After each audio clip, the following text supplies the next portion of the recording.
رضا الحق صاحب یہ فرمائیے کہ یہ جو یو اے ای کے حکمرانوں کا جو طرز عمل ہے، آپ اسے امریکی ایجنڈے کی تکمیل کہیں گے، یا یہ جو ڈیل آف دی سینچری ہے جو ایک نیا ایجنڈا ان کو دیا گیا ہے عرب کے حکمرانوں کو، یہ اس کا تسلسل ہے؟ بسم اللہ الرحمن الرحیم. بہت شکریہ وسیم صاحب. ایوب ایک صاحب نے بڑی تفصیل کے ساتھ اس بات کے اوپر، اور ہم تو اس چیز کو مذمت بھی کر سکتے ہیں اور ماتم بھی کر سکتے ہیں ان کی عقلوں پر، جو کہ اس وقت عالم عرب میں بھی اور جنرلی مسلمان ممالک کے اندر نظر آتا ہے.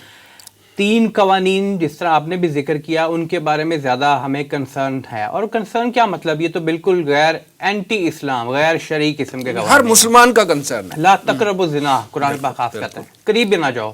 اور وہ کوہیبیٹیشن یعنی کہ اکٹھے رہنا، اس کے اوپر کوئی پوچھ گچھ نہیں ہوگی. شریعت کی عدالت جو ہوتی تھی وہاں پہ، شرعی کورٹس جنہیں کہتے تھے، وہ کوئی نہیں کر سکتا. رجس من عمل الشیطان، شراب پینے کو کہا گیا، فاجتنبوہ، اس سے بچ کے رہو. اس کی اجازت دے دی گئی، لائسنسڈ ہو نہ ہو، پبلکلی پی سکتے ہیں، خریدو کر سکتے ہیں، بس 21 سال کی عمر جو کہ مغرب میں جس طرح ہوتی ہے وہ. اور ساتھ یہ کہ وہاں پہ جو شرم و حیا، عفت و عصمت کا جو کانسیپٹ ہوا کرتا تھا، اس کے اوپر ریپریمانڈ اگر کوئی کرے، ایون اپنے گھر کے اندر سے کوئی بڑا ریپریمانڈ کرے کہ یہ anti social, anti religious element ہے، اس کے اوپر بھی وہ نہیں کر سکتا. اس کے خلاف بلکہ جو کرنے والا ہوگا اس کے خلاف یہ عمل ہوگا. اب یہ جس طرح آپ ذکر فرما رہے ہیں، دیکھیے جو یہ ایک حدیث میں آتا ہے نا کہ ویل للعرب من شر قد اقترب، عربوں کے لیے ہلاکت ہے اس شر سے، یعنی اس فتنے سے جو کہ بہت قریب آ چکا ہوا ہے. اس کے کئی ڈائمینشنز ہیں، اس کے ملٹری ڈائمینشنز بھی ہیں جیسے کہ ہمارے سامنے آ رہے ہیں، اس کے سماجی اور معاشی ڈائمینشنز بھی ہیں. اور سماجی ڈائمینشنز تو اب کھل کے ہمارے سامنے آنا شروع ہو گئے ہوئے ہیں. 13 نومبر کی بات ہے، ایک سعودی رائٹر ہے، ایک لائر بھی ہے، وہ اس کا نام ہے اسامہ یمانی.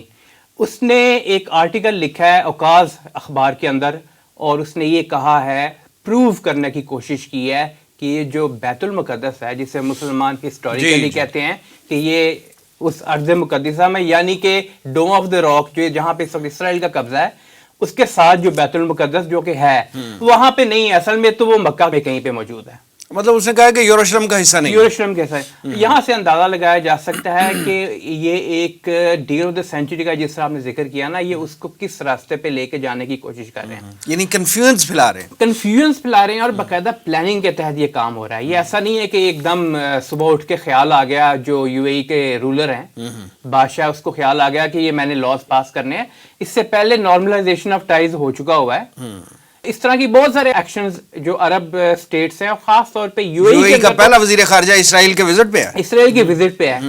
اور پھر یہ دیکھیں آپ اس چیز کو کہ جو ایک تو عرب ممالک کے اوپر جو اس وقت فیل کر رہے ہیں کہ ہمارے اقتدار کو شاید خطرہ ہے، جس طرح کہ ایوب ایک صاحب نے بھی اس کا ذکر فرمایا، یہ بات اپنی جگہ درست ہے.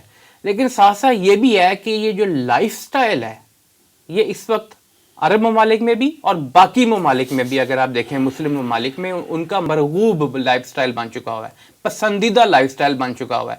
یعنی کہ وہ سمجھتے ہیں کہ ویسٹرن لائف سٹائل جو ہے نا، وہ ایک پینکل ہے، ہائٹ ہے. اس سے وہ کہا کر، جس نے کہا، اس نے اپنی کتاب میں فوکوشاما نے کہا تھا نا کہ یہ اینڈ آف ہسٹری ہے. تو یہ مسلمان بھی سمجھنا شروع ہو گئے ہوئے ہیں اللہ ماشاء اللہ کہ یہ ایک سویلائزیشن کی پیک ہے جو معراج ہے وہاں پہ مل گئی ہوئی ہے، اور بھول گئے ہوئے اس میسج کو، جس طرح کہ ایوب ایک صاحب فرما رہے تھے کہ ہمارا اصل میں دین کا میسج کیا ہے ہمارے لیے.